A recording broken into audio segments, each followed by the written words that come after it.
सोचिए, एक ऐसी सुबह जब पूरी दुनिया की सांसें अचानक थम जाएं और आसमान से गिरते बमों की गड़गड़ाहट से एक पूरा देश कांप उठे।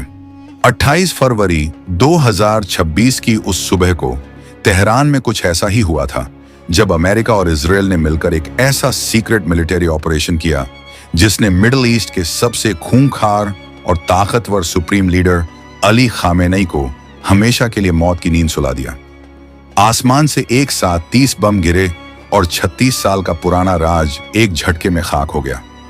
आखिर सुपर पावर अमेरिका को इतनी बड़ी मिलिट्री एक्शन क्यों लेनी पड़ी, और पर्दे के पीछे की वह खौफनाक कॉन्स्पिरेसी क्या थी जिसने दुनिया को तीसरे वर्ल्ड वॉर के मुहाने पर लाकर खड़ा कर दिया।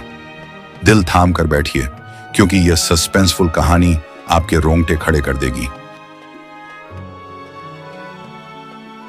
इस खौफनाक कहानी की असली शुरुआत 28 फरवरी 2026 को नहीं, बल्कि उससे कई महीने पहले जून 2025 में हुई थी। मिडिल ईस्ट की राजनीति हमेशा से एक सुलगते हुए ज्वालामुखी की तरह रही है, लेकिन 13 जून 2025 को यह ज्वालामुखी भयानक रूप से फट पड़ा। इजराइल ने एक बहुत बड़ा एयर स्ट्राइक लॉन्च किया, जिसका मेन टारगेट ईरान के न्यूक्लियर फैसिलिटीज और मिलिट्री साइट्स थे। इजराइल को बहुत पहले से यह डर सता रहा था कि ईरान जल्द ही न्यूक्लियर वेपन बना लेगा, जो उनके वजूद के लिए सबसे बड़ा खतरा साबित होगा। यह कोई छोटी मोटी बॉर्डर की झड़प नहीं थी, बल्कि एक फुल स्केल वॉर थी, जिसे दुनिया भर के एक्सपर्ट्स ने 12 डे वॉर का नाम दिया था। इस 12 दिन की भयंकर जंग में इजराइल ने करीब 360 डेडली अटैक्स किए और ईरान के 27 प्रोविंसेस को अपना निशाना बनाया। तेहरान, जो कि ईरान की राजधानी है, उस पर सबसे ज्यादा कहर बरपा और वहां के 22 में से 17 डिस्ट्रिक्ट्स पर बमबारी की गई। ईरान भी चुप बैठने वालों में से नहीं था। उसने भी तुरंत पलटवार किया और इस्राएल के शहरों पर सैकड़ों बैलिस्टिक मिसाइल्स दागे। हालात इतने ज्यादा बेकाबू हो गए कि 22 जून 2025 को सुपर पावर अमेरिका को भी इस खूनी जंग में कूदना पड़ा। अमेरिका के प्रेसिडेंट डोनाल्ड ट्रंप ने ईरान के सबसे सुरक्षित और अंडरग्राउंड न्यूक्लियर साइट्स जैसे फोर्डो नटांस और इस्फहान पर बंकर बस्टर बॉम्ब्स गिराने का ऑर्डर दे दिया। कहते हैं ना कि लोहे को लोहा ही काटता है, और अमेरिका के सीधे दखल ने ईरान की सेना को पूरी तरह से बैकफुट पर धकेल दिया। 24 जून 2025 को डोनाल्ड ट्रंप के भारी दबाव के बाद एक सीज फायर का ऐलान किया गया और यह 12 दिन की जंग कुछ समय के लिए शांत हुई। इस जंग ने ईरान की मिलिट्री पावर की कमर तोड़कर रख दी थी। उनका एयर डिफेंस सिस्टम लगभग तबाह हो चुका था और न्यूक्लियर प्रोग्राम को ऐसा नुकसान पहुंचा था जिसकी भरपाई करना नामुमकिन लग रहा था। इजराइल के हमलों में ईरान के टॉप मिलिट्री लीडर्स मारे गए, जिनमें इस्लामिक रेवोल्यूशनरी गार्ड कोर यानी IRGC के हेड हुसैन सलामी और आर्म्ड फोर्सेस के चीफ मोहम्मद बघेरी शामिल थे। इजराइल के इंटेलिजेंस एस्टिमेट्स के मुताबिक ईरान के पास जंग शुरू होने से पहले लगभग 3000 बैलिस्टिक मिसाइल्स थे, लेकिन इस युद्ध में 500 मिसाइल्स फायर किए गए और करीब 1000 मिसाइल्स को इजराइल ने अपने एयर स्ट्राइक्स में जमीन पर ही नष्ट कर दिया। इस जंग में 610 से ज्यादा ईरानी नागरिक मारे गए, जबकि इजराइल में 28 लोगों की जान गई। लेकिन यह शांति एक बहुत बड़े तूफान से पहले की खामोशी थी। असल तबाही तो अब ईरान के अंदर शुरू होने वाली थी। जंग के बाद ईरान की इकोनॉमी ताश के पत्तों की तरह ढहने लगी। अक्टूबर 2025 आते आते ईरान का एक बहुत बड़ा और मशहूर बैंक अयानदे बैंक पूरी तरह से कोलैप्स कर गया। यह बैंक रजीम के एलीट्स और बड़े राजनेताओं द्वारा चलाया जाता था और इसके डूबने से ईरान की करेंसी रायल औंधे मुंह जमीन पर आ गिरी। सरकार ने बैंक के कर्ज को चुकाने के लिए अंधाधुंध नए नोट छापने शुरू कर दिए, जिसकी वजह से इन्फ्लेशन यानी महंगाई आसमान छूने लगी। आम इंसान के लिए 2 वक्त की रोटी जुटाना भी पहाड़ तोड़ने जैसा हो गया। आग में घी डालने का काम रिजीम के भ्रष्टाचार और तानाशाही ने किया। जब अवाम भूखी मरती है तो बगावत जन्म लेती है, और ईरान की सड़कों पर भी यही खौफनाक मंजर देखने को मिलने वाला था। दिसंबर 2025 के आखिरी हफ्ते तक ईरान के हालात पूरी तरह से आउट ऑफ कंट्रोल हो गए। 28 दिसंबर 2025 को तेहरान के बाजारों में दुकानदारों ने करेंसी की गिरती कीमत के विरोध में अपनी दुकानें बंद कर दी और सड़कों पर उतर आए। रायल की कीमत गिरकर $1 के मुकाबले 1,01,20,000 रायल्स तक पहुंच गई थी, जो कि एक रिकॉर्ड लो था। यह चिंगारी कुछ ही दिनों में पूरे देश में जंगल की आग की तरह फैल गई। 187 से ज्यादा शहरों और सभी 31 प्रोविंसेस में लोग फ्रीडम के नारे लगा रहे थे और सुप्रीम लीडर अली खामेनेई की मौत की दुआ कर रहे थे। यह 1979 के इस्लामिक रेवोल्यूशन के बाद का सबसे बड़ा और खतरनाक जनसैलाब था। लेकिन अली खामेनेई की सरकार ने इस जनसैलाब को कुचलने के लिए जो खौफनाक रास्ता अपनाया, उसने पूरी दुनिया की रूह कंपा दी। 3 जनवरी 2026 को खामेनेई ने एक बयान जारी किया जिसमें उन्होंने कहा कि इन दंगाइयों को उनकी असली जगह दिखानी होगी। यह सिक्योरिटी फोर्सेस के लिए आम जनता पर गोलियां चलाने का ग्रीन सिग्नल था। जनवरी 2026 के शुरुआती हफ्तों में सिक्योरिटी फोर्सेस ने निहत्थे सिविलियंस पर शॉटगन और लाइव एम्यूनिशन का बेतहाशा इस्तेमाल किया। छतों पर बैठे स्नाइपर्स ने सीधे लोगों के सिर पर गोलियां दागी। Human rights activist in Iran यानी एचराना की रिपोर्ट द क्रिम्सन विंटर के मुताबिक 7,007 लोगों की मौत की पुष्टि की गई, जिनमें 236 मासूम बच्चे शामिल थे। लेकिन असल आंकड़ा इससे कहीं ज्यादा खौफनाक था। एक डॉक्टर यासर रहमानी राड ने खुलासा किया कि उनके नेटवर्क के हिसाब से 30,000 से ज्यादा इनोसेंट सिविलियंस मारे जा चुके थे। दुनिया इस जुल्म को देख न सके, इसलिए 8 जनवरी 2026 को ईरान सरकार ने पूरे देश में इंटरनेट ब्लैकआउट कर दिया। देश एक खुली जेल बन चुका था जहां खून की नदियां बह रही थीं। अमेरिका और इजराइल इस पूरे खूनी खेल को अपने सैटेलाइट्स और खुफिया स्पाइस के जरिए बहुत करीब से देख रहे थे। CIA ने अपनी इंटेलिजेंस गैदरिंग बहुत तेज कर दी थी। उनका मकसद अब सिर्फ ईरान के न्यूक्लियर प्रोग्राम को रोकना नहीं था, बल्कि इस जालिम रिजीम का हमेशा के लिए जड़ से खात्मा करना था। इसी बीच अली खामेनेई ने 17 फरवरी 2026 को तबरीज अपराइजिंग की सालगिरह पर अपना आखिरी पब्लिक स्पीच दिया। उन्हें अंदाजा भी नहीं था कि यह उनकी जिंदगी का आखिरी भाषण होगा।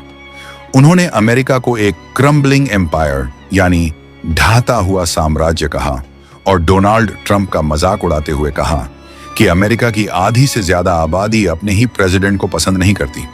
खामेनेई ने बहुत ही गुरूर में कहा था कि अमेरिका उनका कुछ नहीं बिगाड़ सकता, लेकिन कहते हैं ना कि जब इंसान की मौत आती है तो उसकी अक्ल काम करना बंद कर देती है।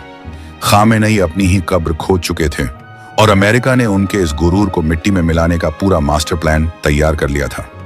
फरवरी 2026 में जिनेवा में न्यूक्लियर टॉक्स का एक नया दौर शुरू हुआ था। ओमान की मध्यस्थता में अमेरिका और ईरान के डिप्लोमेटिक चैनल्स बातचीत करके कोई बीच का रास्ता निकालने की कोशिश कर रहे थे।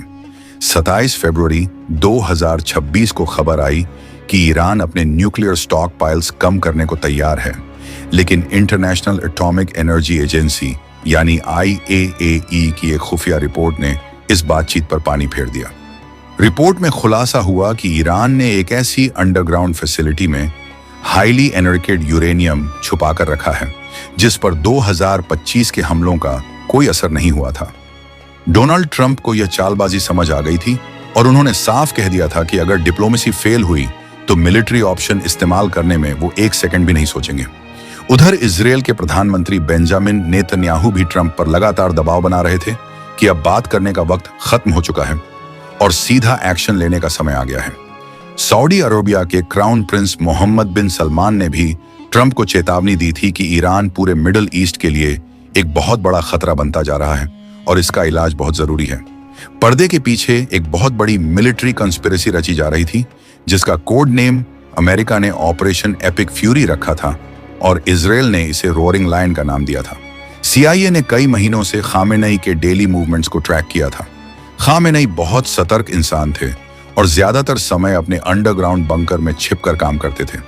उनका बंकर जमीन के इतने नीचे था कि वहां तक पहुंचने में एलिवेटर से पूरे 5 मिनट लगते थे। लेकिन मौत कब और कहां से आएगी यह कोई नहीं जानता। 28 फरवरी 2026 की उस मनहूस सुबह के लिए फाइटर जेट्स तैयार किए जा रहे थे। टारगेट पूरी तरह से लॉक हो चुका था और मौत का काउंटडाउन शुरू हो गया था।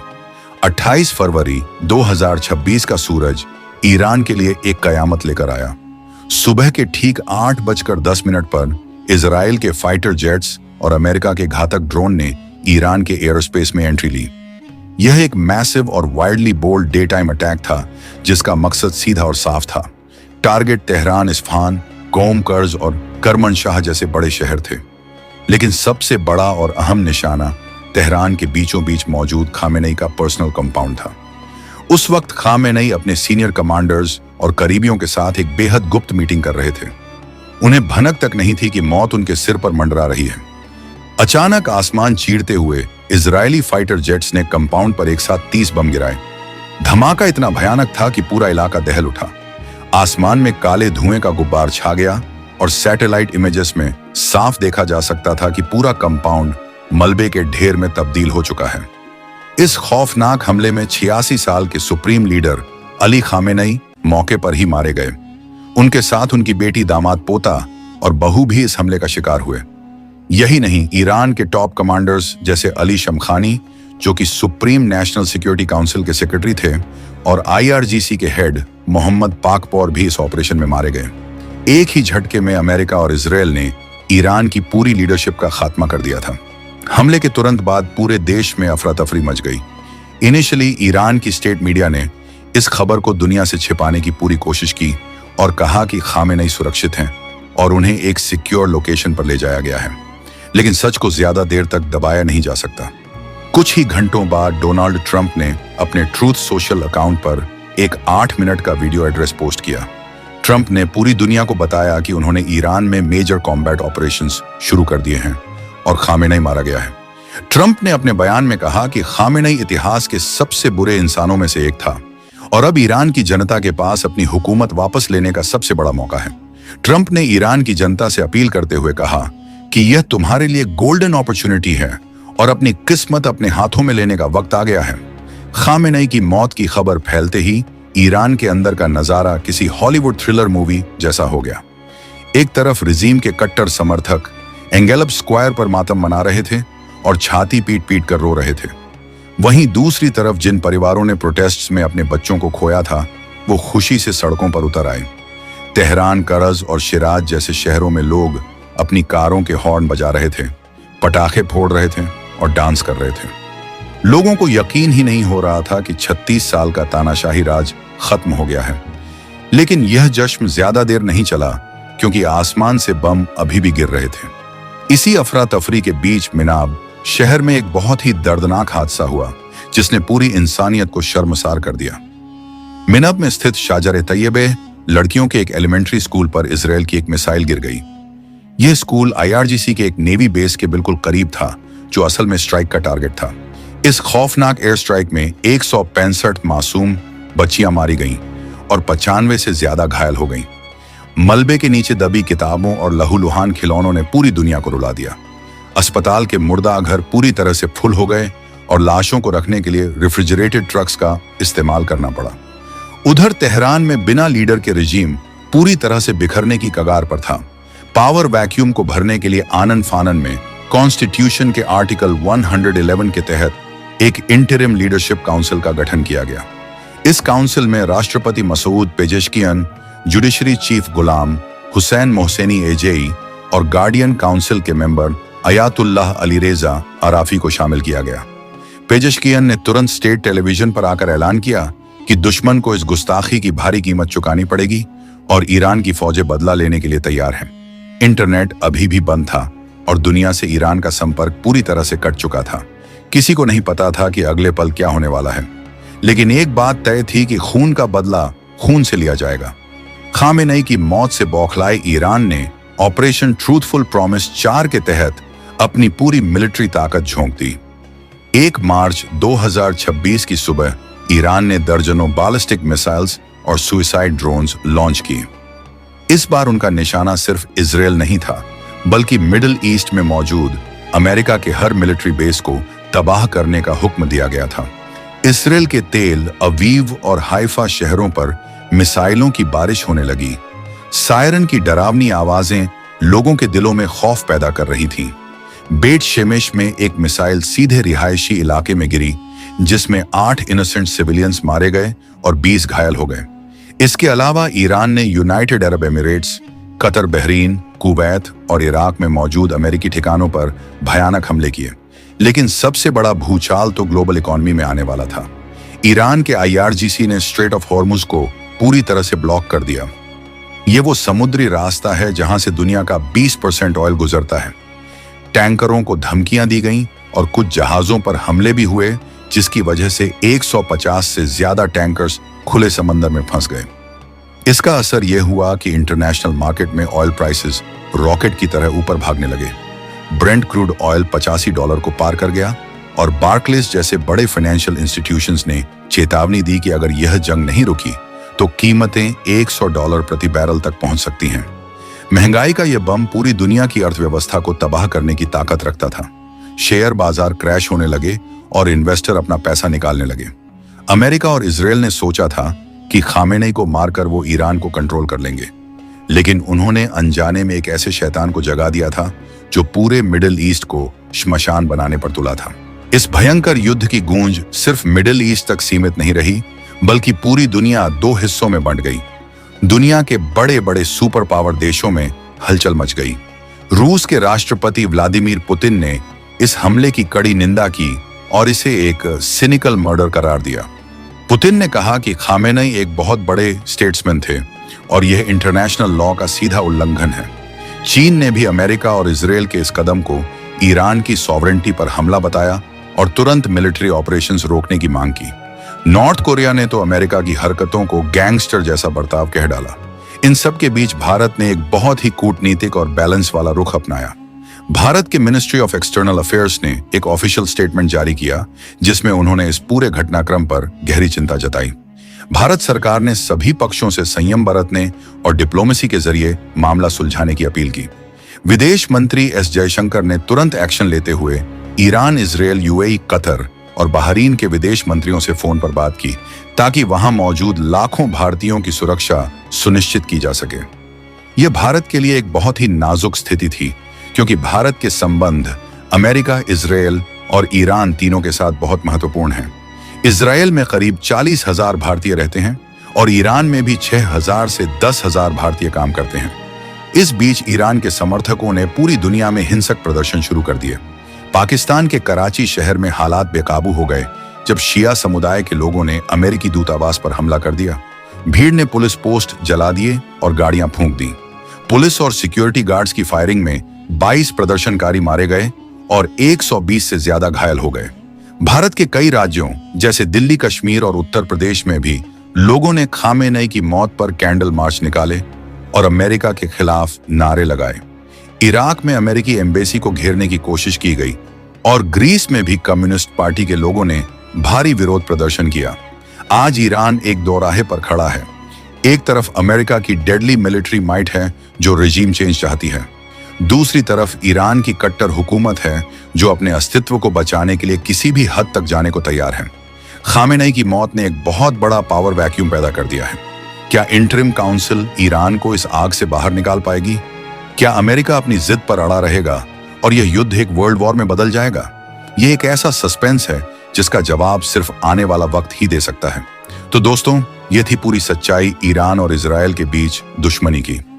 अगर आपको हमारी मेहनत और रिसर्च पसंद आई हो तो वीडियो को लाइक करें, शेयर करें और हमारे चैनल को सब्सक्राइब करें और हमें कमेंट में जरूर बताएं कि आपको नेक्स्ट वीडियो किसके ऊपर चाहिए। तो मिलते हैं अगली वीडियो में। जय हिंद, जय भारत।